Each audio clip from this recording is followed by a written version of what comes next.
Hello, hello, everyone. Happy Monday. Good afternoon. I'm so excited to be here for today's discussion as a part of the organization's programming for Black History Month. My name is Zora Stephenson. I'm the sideline and digital reporter for the team. And today's chat is really about our panelists, and it's about all of you. We want to hear from you. I'm just here to keep things flowing. So make sure that as we go along, you put all your questions in the Q&A, and we will hopefully have time for all of them. But remember, it's about our panelists and it's about you. So if they say anything that sparks your interest, drop us a question. The panel includes two amazing leaders within the Milwaukee Bucks and Wisconsin Herd organization. Milt Newton, the Bucks assistant general manager, was supposed to be with us, but due to some travel conflicts, he will not be here. So the panel is Arte Culver, the Wisconsin Herd director of basketball operations, and Harold Hichez, the Bucks manager of player enrichment and programming. And Harold can also speak to player relations within the Herd as well. So don't be shy with any of the questions that you have. Topics today will include the career paths for these gentlemen. I think it's always so interesting. People need to know, like, how did you get here? So we'll definitely cover that, what they've learned along the way. They'll also touch on leadership, diversity, and inclusion. And like I said in the beginning, the goal is to get some of your questions answered. So we want to make sure that is a priority. Fellas, thank you so much for being here. I know sometimes we see titles, and I know a lot of the times I see titles and I'm like, I'm sure you all are super important, but what in the world do you all do? So Harold and Arte, can you both describe your role? And Arte, we will start with you. All right. Well, thank you for having us. I get that question a lot. I think director of basketball operations. It's one of those titles where if you don't work, in the field, you wouldn't know. In a nutshell, it's a little bit of everything. More specifically, we serve as like the go-between of like when you think about the G League, the Bucks, the business side, our players and coaches, all the messages that go back and forth between all those groups, we are the people that handle logistics. So it's a good bit of that. There's a good bit of event planning, whether we're talking about our tryouts, the draft, travel. We set all those sorts of things up with the players. And then a good bit of our job is working alongside Dave Dean, scouting and just kind of keeping up with what's going on with the G League specifically. It's the G League moves really fast. There's a ton of transactions, lots of movement with players and whatnot.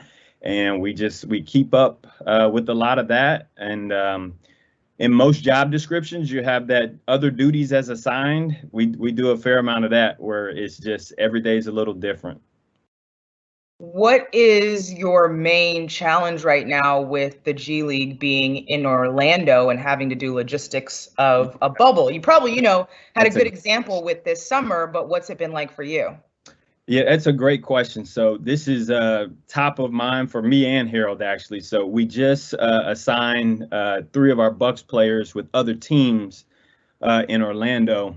And one of the toughest parts is essentially having the same task, but there's another layer of, personnel that we don't necessarily know to deal with in working with some of the other teams and having to kind of trust them and coordinate with them to work out a lot of those logistics. But it's been a challenge, but, so far so good. We've had, guys get there safely and it's gone fine. Yeah, I see a different Momedy poster every day. So far, so good.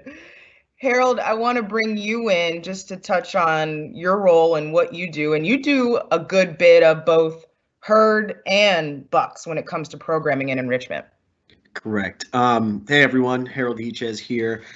So my role, again, in being manager of player enrichment and programming, a lot of what we do is focused on making sure that the players' off-court interests align with kind of whatever they want to do in the grand scheme of things outside of basketball. So anything that you could particularly think of that a player would need to do off the court, whether it's career development, onboarding, moving and transitioning into Milwaukee, we help facilitate that for the players to make sure their lives are 10 times easier once they start getting into the flow of the season. And it's been a fantastic ride for me. I think this is my 6th season with the team, and I've seen when I first got here, I've kind of just seen the progression of where we've gotten, especially from, the Chris's, the Giannis's, DJ's been here for a while with us, and to see where they were when, especially from an off-court perspective, to where they're at now. It's pretty much been night and day, and I think we play a huge role in making sure that the guys off the court stuff is sewed up, and again, that their ultimate focus is playing basketball and hopefully winning games for us in a championship at the end of the day. So it's been fun. I think a challenge for us has been now, because usually our job is really to be around the players more often than not.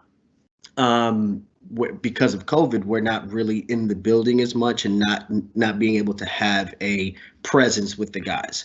Because a lot of what we do is also mentorship, leadership, which we'll obviously get into at some point throughout this conversation. But we don't have that access that we've had in the past. So we're leading a lot more towards virtually just connecting with the guys, and it's been tough, but I think we have a good group of guys that have gotten us to where we need to be in that respect. So it's been a fun ride so far. What experiences did you have prior to joining the Bucks and Herd that led you to this position? What qualifications do you need to be able to do what you do? Arte, I'll go ahead and start. So for me, I was actually a practice player for the women's basketball team when I was at Vanderbilt University. And that was the absolute best experience for me while I was there. So I played against women who were drafted into the WNBA. We were top 25 every year. So I was able to hone my basketball skills along with kind of just my networking skills by being around people who were super knowledgeable of the game of basketball. One of my good friends, he was actually a manager for the men's basketball team. And kind of what propelled me to where I'm at now is he prepped me on kind of what it took to get into the NBA. And he and I had a few conversations, and it pretty much led me to where I am today. I met my boss. His name is Drew Franklin. And, one thing led to the next, and bam, I'm here 6 years later. So, it's been a fun ride, like I've said. And, I think being involved early, before I even got to this stage, helped me get to where I'm at today. I think something we'll notice throughout this conversation is how important networking is, and connections and forming relationships with people, because you could have, you could go across the league, people that are in Harold's position, and all of their journeys are probably different.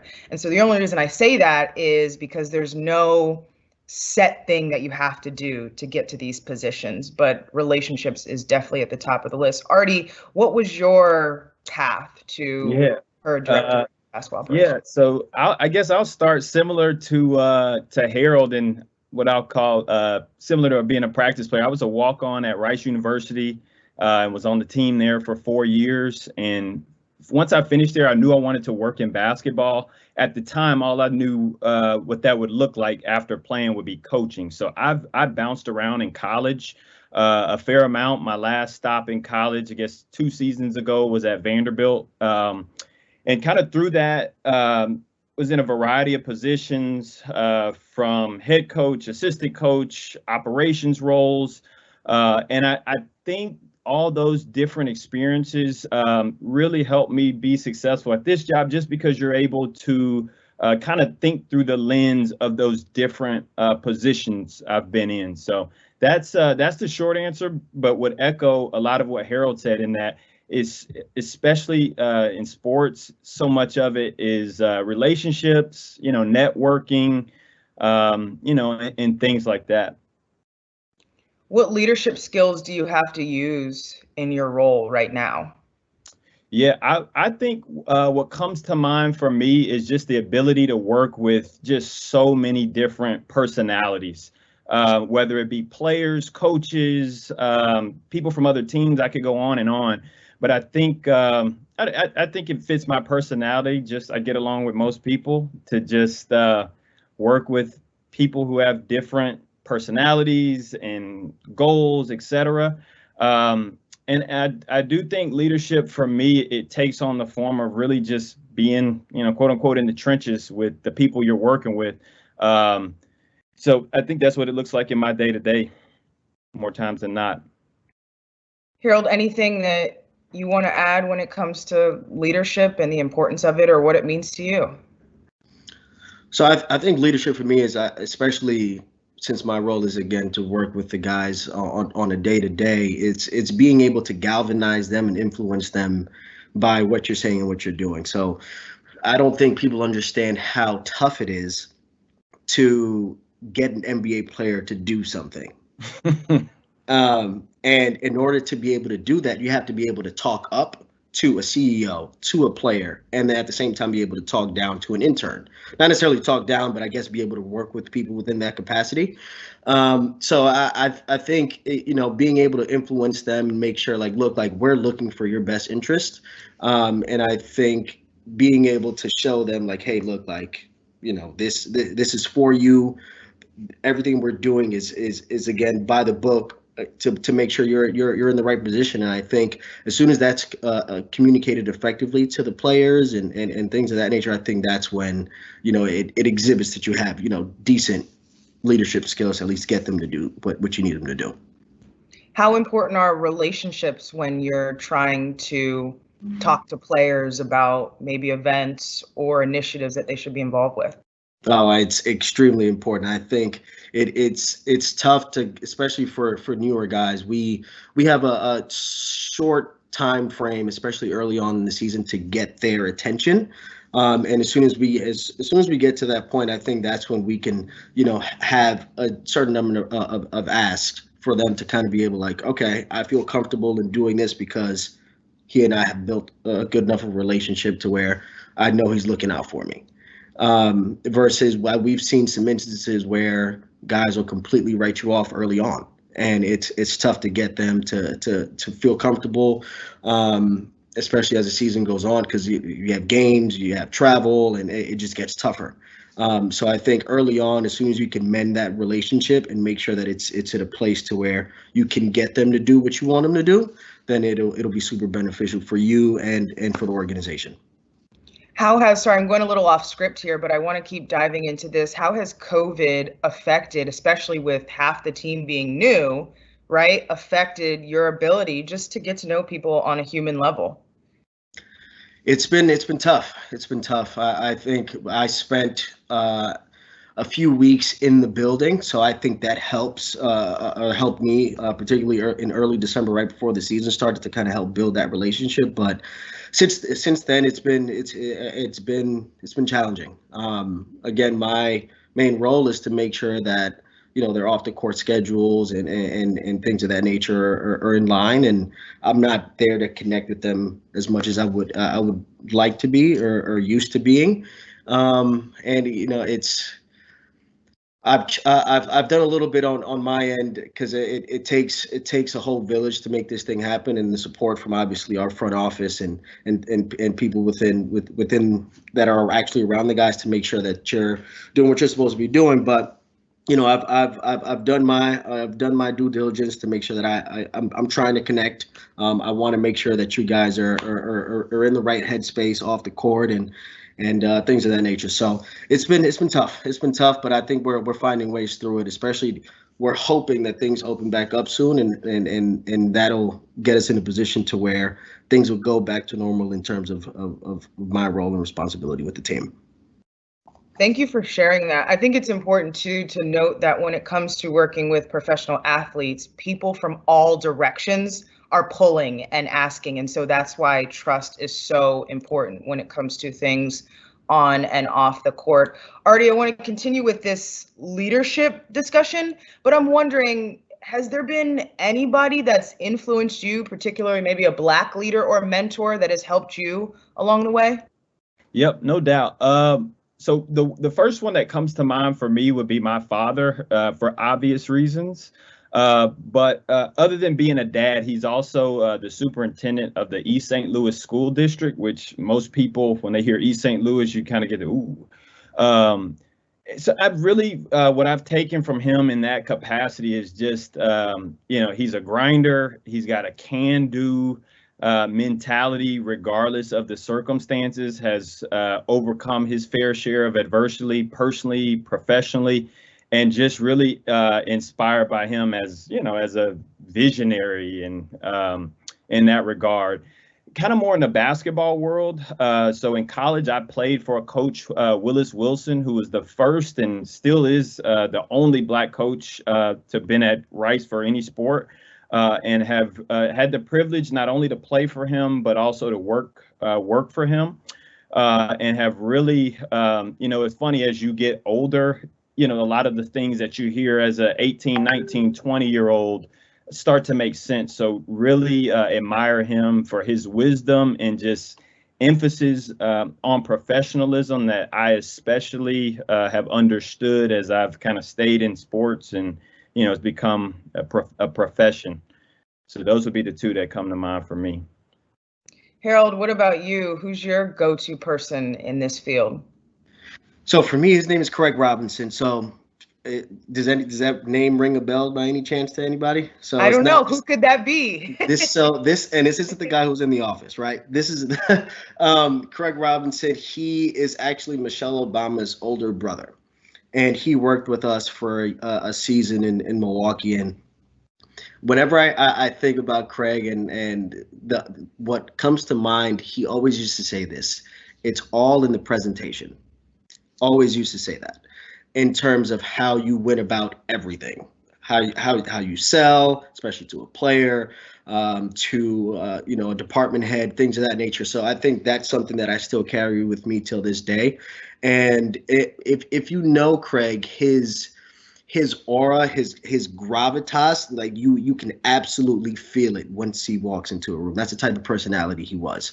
And he and I, we still connect till this day, and someone I look up to tremendously because his not only his resources are incredible, but at the same time his wisdom and his ability to lead when he was with us was phenomenal. So he's number one in my book in terms of Black mentorship for sure. Thank you for sharing that. It's clear the impact that he's had on you. So now I want to pitch it, and I'm like, how do you then share that impact and pay it forward, so to speak? The time that he spent with you, how do you make sure that other people get that time? So I've been fortunate the last, I'd say, 2 or 3 months in speaking to a large number of minority students pretty much throughout the country. And, I've made an effort to really only speak to students who I feel look like me, right? Look like Arte, look like you, because we need them to see that there are people of color in these positions and people of power, again, within sports. And, I think it's super important, especially at an early age, for them to see that. And it's been conversations that have gone really well. I've gotten a ton of really good questions from these kids. And, I think as long as we can have them see figures like us in these roles early on, I think it's super important. It's so important to pay it forward. I once had a mentor who said, Zora, I don't need anything back from you, but all I ask is that you do the same thing for somebody else, right? Arte, what are some ways that you have used your experiences and platform just to share knowledge? Yep. I think just that. I try to be an open book.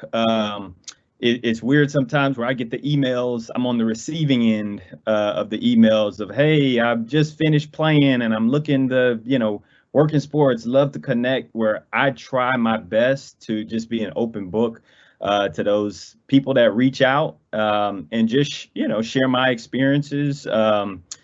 Because I think that's one of the most, when you're outside of it, it's one of the most daunting things of like, it just feels so elusive. It's not like many professions where there's a very well-tread path on, if I do A, B, and C, I'll likely get this opportunity.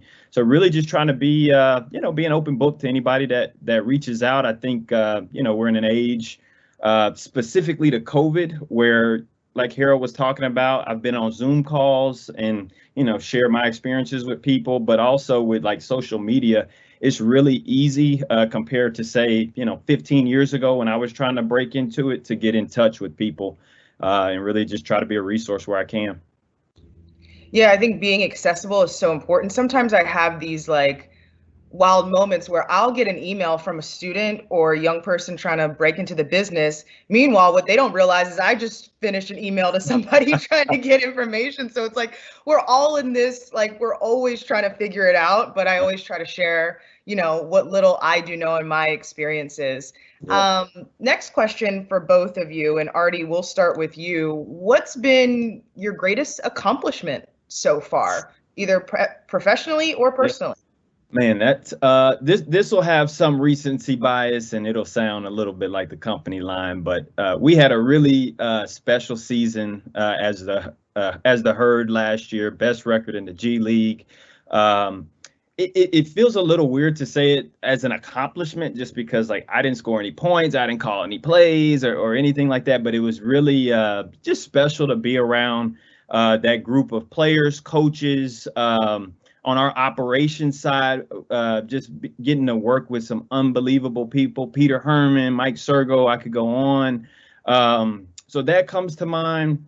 I think personally, again, similarly, I don't know if I would say this is accomplishment, but I'm most proud, I would say, of my family. I've been married for 11 years. I've got 3 kids, and they've been along the ride with me. So that would certainly come to mind as far as things that I'm most proud of. So those would be 2 that come to mind pretty quick. Harold?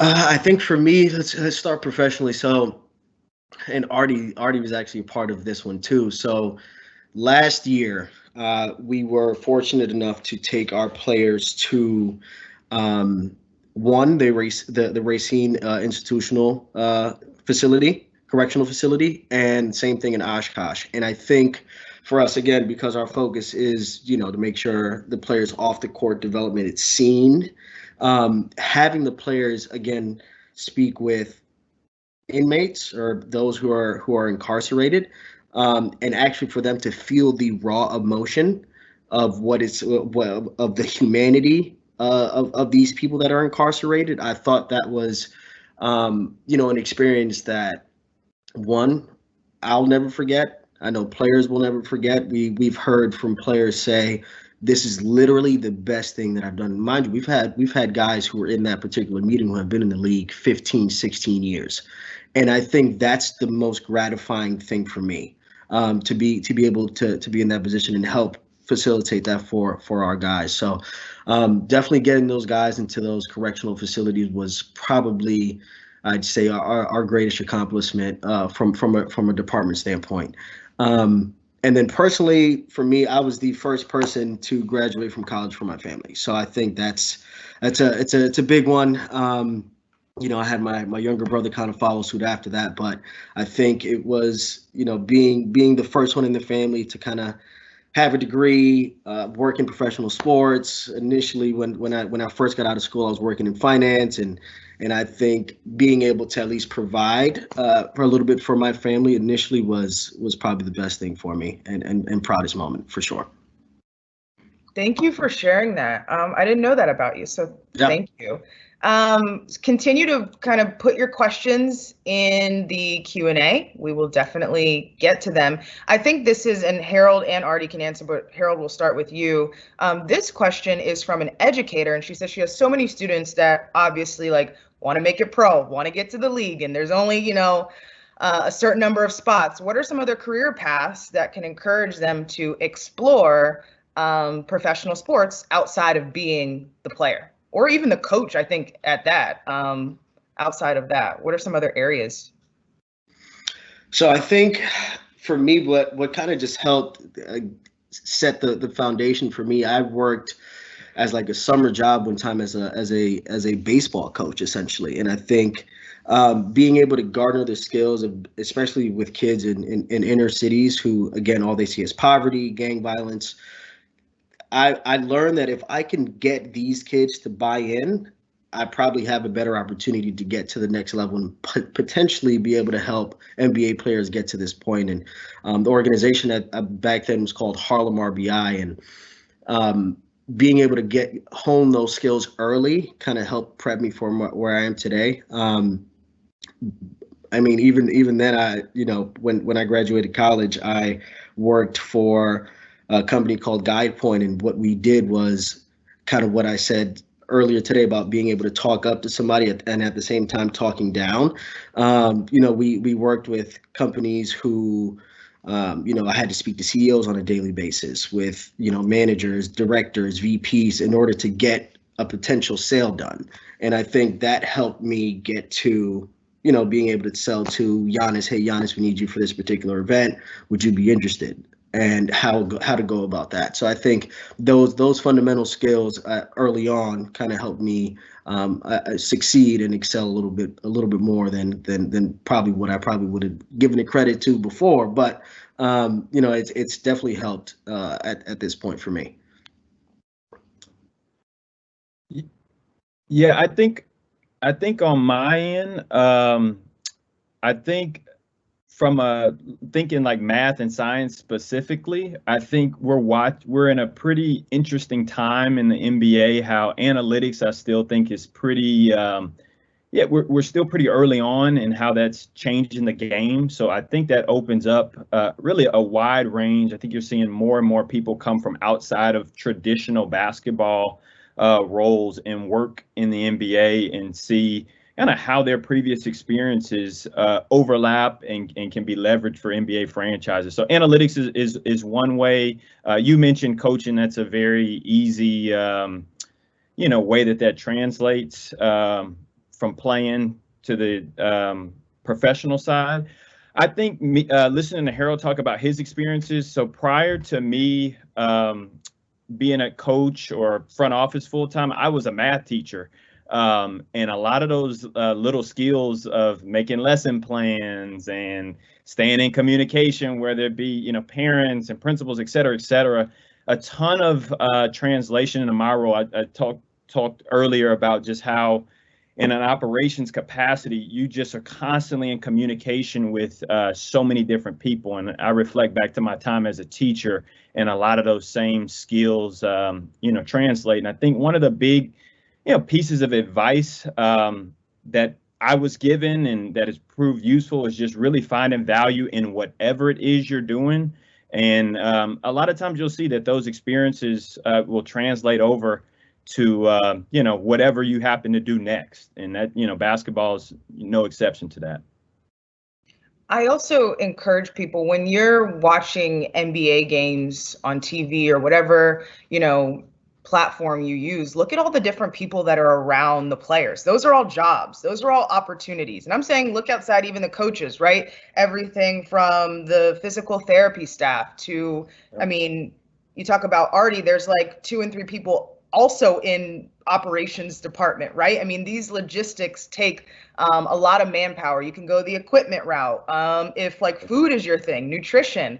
Obviously, I'm biased to television. I played basketball in college, and I think as athletes, you always struggle to find something that makes you feel the same way as being on the court. There's nothing like just being on the court or the field or whatever it may be. And for me, I found television, and when that light comes on, it's like this crazy adrenaline rush. And so it's the only thing that I found that is kind of similar to that feeling of being on the court. So kind of find your thing. And I'm sure for like Harold, when he's organizing these events and the power that it is to have NBA players go and sit inside a correctional facility and tell their stories to people who are incarcerated and have dialogue, that probably fuels him to keep going, right? So just kind of find your thing.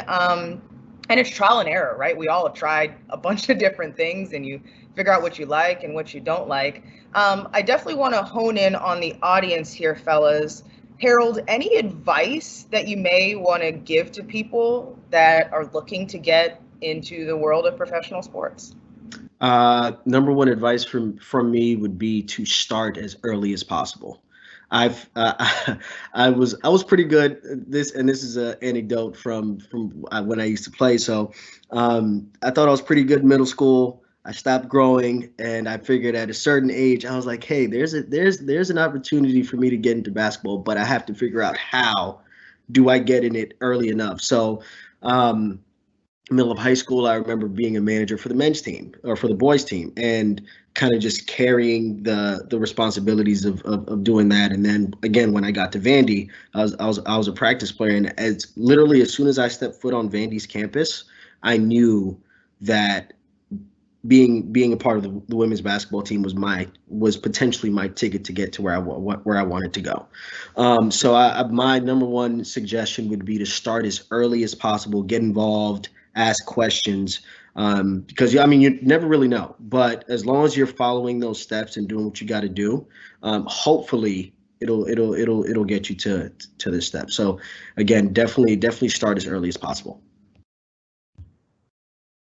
I think on my end, what comes to mind is a couple of things. The one we touched on it earlier, relationships, super important. But I would, I guess, add to that you really have to develop meaningful relationships. You have to, develop trust. One way I've heard it put recently that really stuck with me was it's better to have 4 quarters than 100 pennies. Like, you're going to meet a ton of people. You need to really have a couple people that know you, will vouch for you, et cetera, et cetera. Another piece of, I guess, out of the box advice that dovetails with what Harold said, as best you can, I try to tell people, and I wish someone would have told me earlier, really like save your money and be wise, because a lot of times that first opportunity is not going to pay a lot. It may not pay anything, and you're probably going to have to make a sacrifice. And kind of while we could touch on it more later, but it's part of the reason why I think you see some of the color gap in sports. So much of it is getting that opportunity early. Everybody's not in a position where they can work for free or work for little or nothing. So as best you can, planning for that. And as we've kind of said, just diversifying your skill set where you can have multiple entry points into a field, because I've found, like, once you get in it, it's a lot easier to move around, if that makes sense. Arte, you're dropping gems on our chat today. I want everybody to write down it's so important to have 4 quarters rather than 100 pennies. That stands out to me. And then can you dive a little deeper? I mean, so many people are in this position of, okay, that first job out of school, you can make more, in retail or in the food service industry, right, than this opportunity that you have. How do you make ends meet with that, but knowing like what the dream is? How do you go about that? Yeah, I think, at least in my case, it's sacrifice. Like, so my personal story, so I was able to stay on right after I played as a grad assistant, was in college. Unfortunately, we had a staff change, and so I ended up teaching for 5-6 years, and got to a point where it's like, man, I really want to make a run at this. So was teaching, had 2 kids at the time. This other opportunity came up to get back in college, but I was going to go from making a decent salary as a teacher to making, filling out timesheets, and became hourly, no insurance, and had to, at the time, take everything pretty much I have saved up and make that work. And thankfully I can look back and it worked out. But it's just that it's sacrifice. And you take I don't know who said it. I heard it on I think on the Bucks an announcement, or maybe it was one of you guys saying, like, no risk it, no biscuit. And that's, at times, that's what it is, where you just have to step out in faith and take a risk. These stories are so important to share, and all 3 of us are nodding because clearly we've been through these situations before, and we just have firsthand experience. And I think it's powerful and it's important to share these stories, because so many times people see the title and that you work for the Bucks or for the Herd, and they don't realize, like, to get in that position, there was some struggle. And so, Harold, can you kind of tell your story on that a little bit, just so people, it's like, if you see that somebody else went through it, it empowers you, like, okay, I got this, I can do it. Oh, absolutely. And yes, I mean, pretty similar to Arte too. So first job out of college, I was making a decent salary. And once the opportunity came about a year after I started working there, I was completely done with it. I was like, look, I have to get back into basketball some way, somehow. And then my really good friend, Danny Marks, who has worked with the Herd and the Bucks, he was the one that connected me with Drew. And once the opportunity came up, it was an internship. And mind you, again, there's no guarantee. It was only a 1-year internship. I took a leap of faith. I was like, hey, this is exactly what I wanted to do. Fortunate enough, I was able to have saved some money from when I was back home, and I was fortunate enough that once that year internship had finished, that I was able to get to a full-time position, and 6 years later, here I am. But it took a lot. In that first year, it was tough because within a month of me getting the initial offer, I was in Milwaukee, but I didn't know the city, didn't know anyone here, and I just jumped in blindly. But again, sometimes you have to sacrifice everything that you have for what you want. And a dream of mine again was working in the NBA, and here we are 6 years later. So been fortunate enough. Thank you for sharing that. We talked about the fact that so many people are put in those positions of, well, do I take this job, but it's not that much money, but it's like working towards my dream, but people don't have the backing. Like not everybody's family can like back them in that situation. And that's where some of the disparities show up. Arte, we're going to switch of, all of us are, okay, let me back up for a second.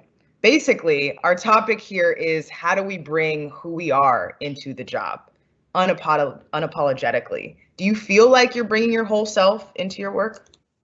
Yeah, I do. I think a big part of that is working for the Bucks is great. Like we have tremendous people that we work around and feel really empowered to do so. It's not, I remember vividly coming to interview, and in my mind, I'm thinking NBA front office, suited and booted, and I had on my suit and everything, and I walk in and it's, I see our team president, Peter Fagan, in a hoodie, Dave Dean in a hoodie, where it's just I don't know, just seeing little things like that for me personally, it helps me be myself. And again, when you see all the different programs available to us as employees, to players, I feel really comfortable to do so. And a lot of that is a reflection of the people that I work around. I don't feel like I'm doing, I'm able to be me in spite of everyone around me. It's more because of everyone around me. So I do feel like the Bucks do a great job of,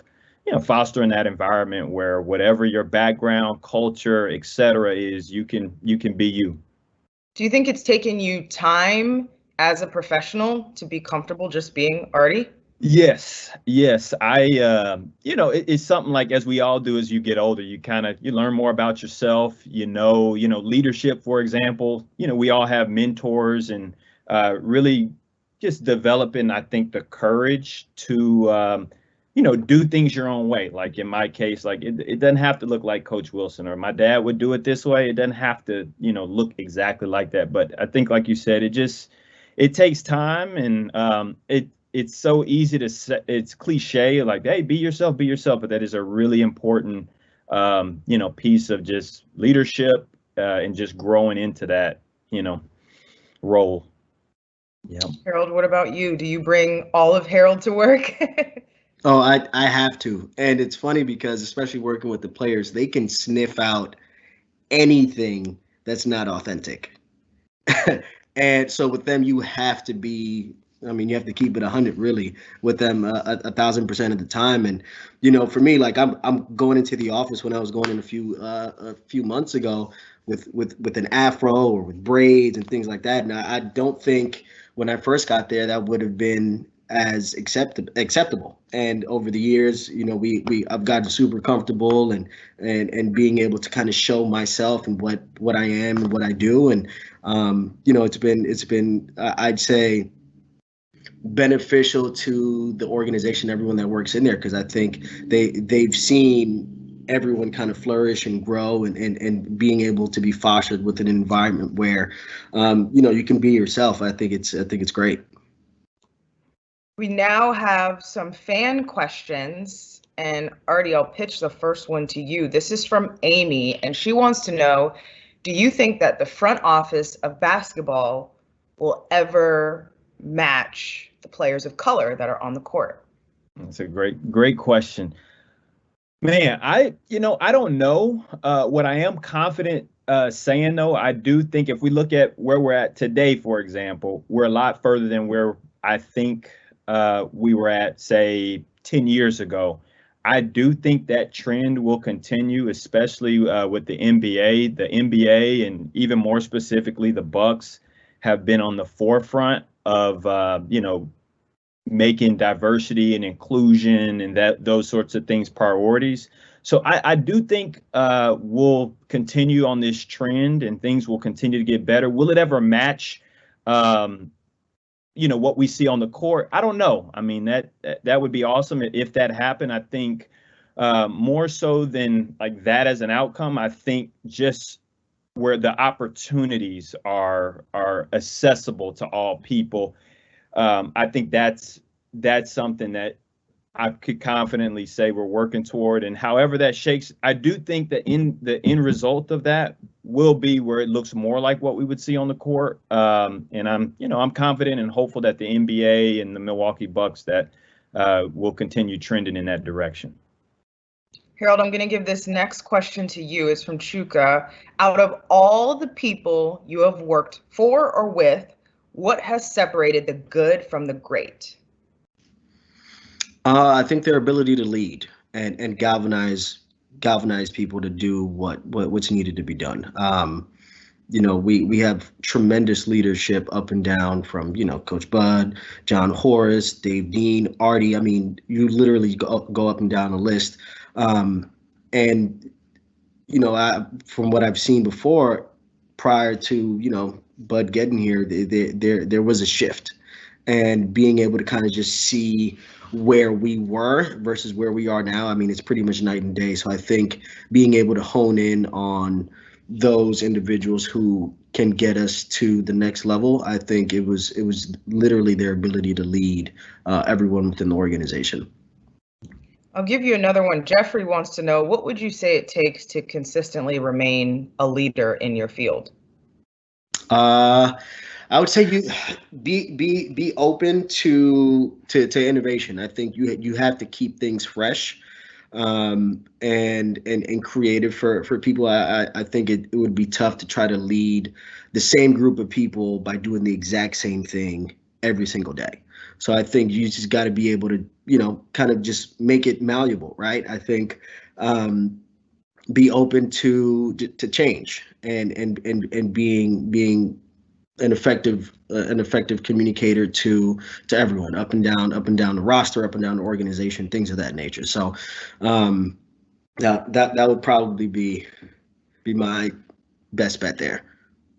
Anything to add, Arte, on what it takes to remain a leader in your field? No, I agree with everything Harold said, and just I think on a personal level, just kind of to keep working on yourself. I think as you grow as a person, it's going to help you as a leader. That was one of the things for me. This is my first and only job working in the NBA, and a lot of the things, I guess, apprehension I had coming in was like, there's just going to be so much stuff I don't know. And I was consistently told that, hey, we're trying to find the right person. We can teach you all the stuff that's unique about basketball. So I think just continuing to grow as a person is going to serve you well as a leader also. So much talk about leadership. How would you describe your leadership style? Man, I would say versatile, and I hope people around me would say that as well. And I say versatile in the sense like Harold's talked about, like my relationship and how I interact with, say, our GM, Dave Dean, is going to be different with maybe how I interact with, Chase Buford, our head coach. And so really just being able to successfully communicate to both, to any and everybody that I would deal with on a consistent basis.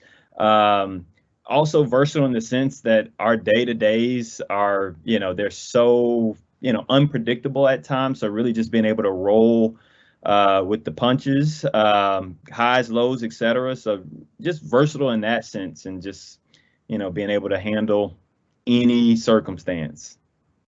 Harold, your leadership style? I'd like to say I'm more lead by example.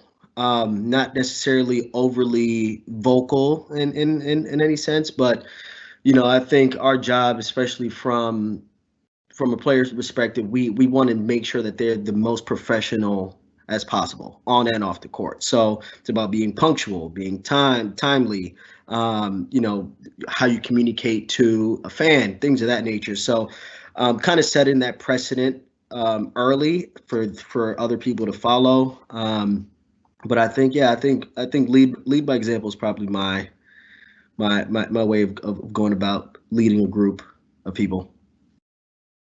The beauty in what both of you said is there's different ways to lead, different and effective ways to lead. Okay, so now we want to get to know both of you just a little bit better. So we're going to do some rapid fire questions.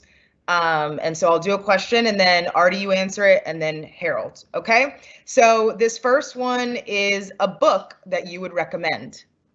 I would say Atomic Habits. It's pretty much what it sounds like. It's a book by James Clear, and he's just talking about how all the little things you can do to form habits, which will eventually lead to bigger lifestyle changes.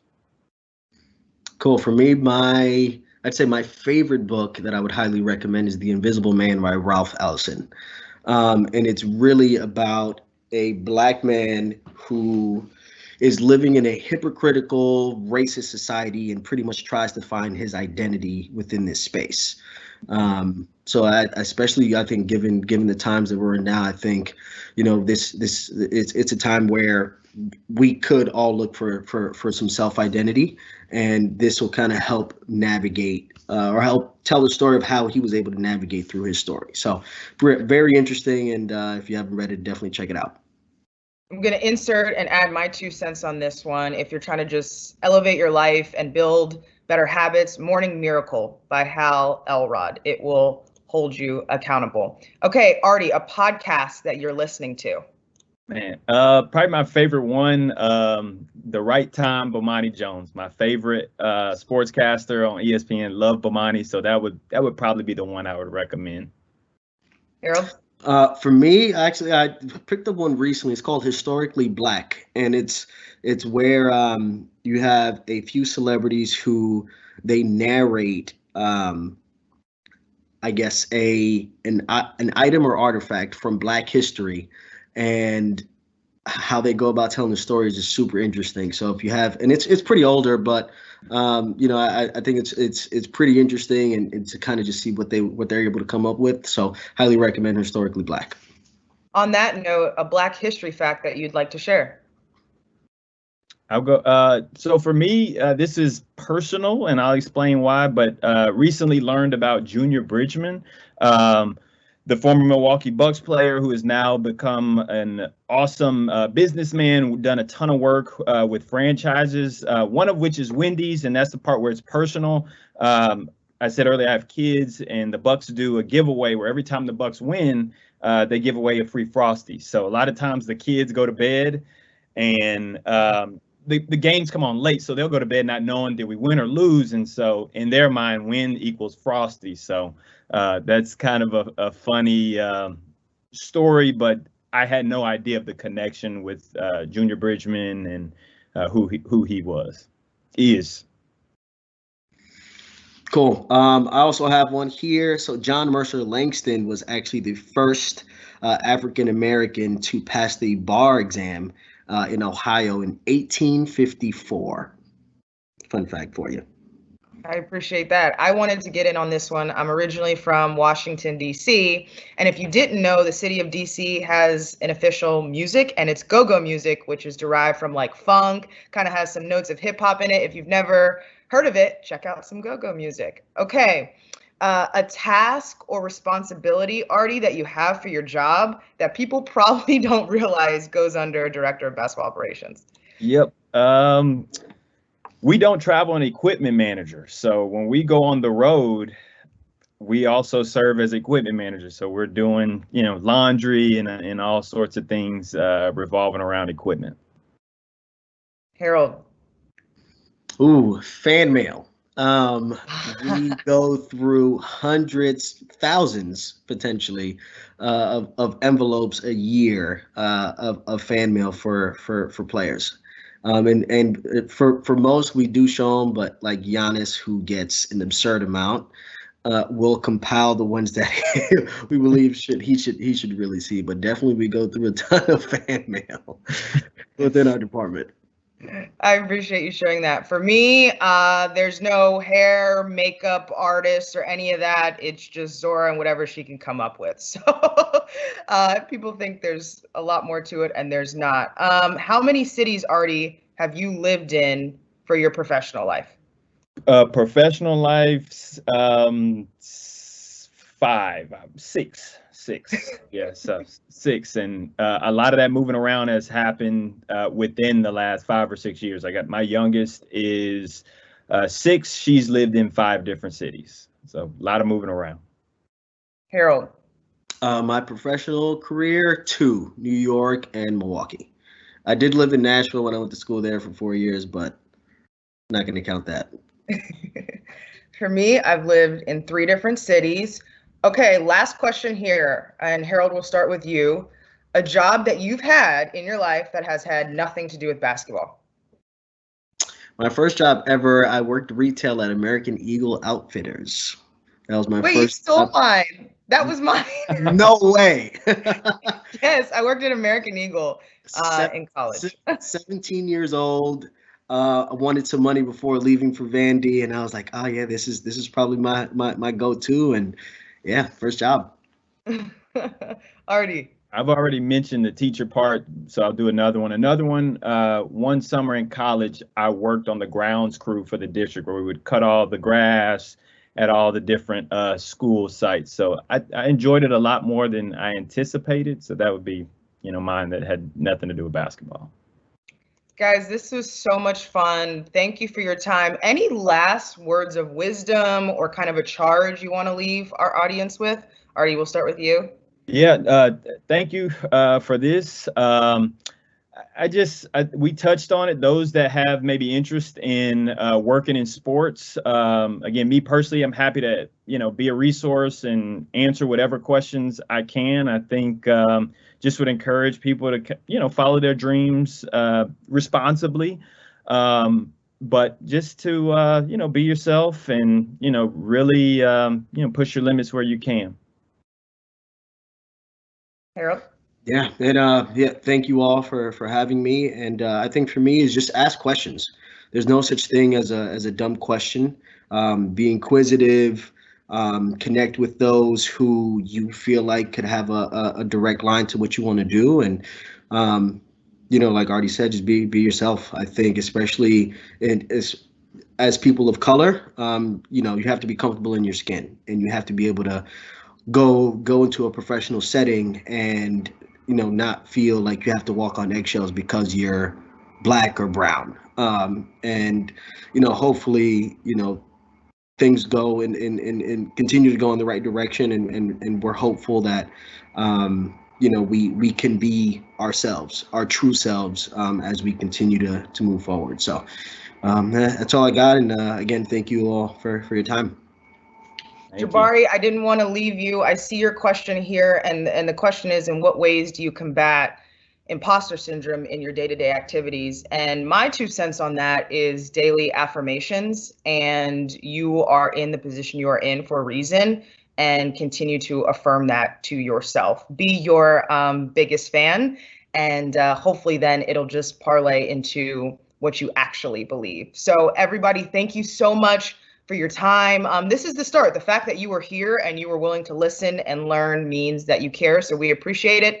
Stay healthy, stay well.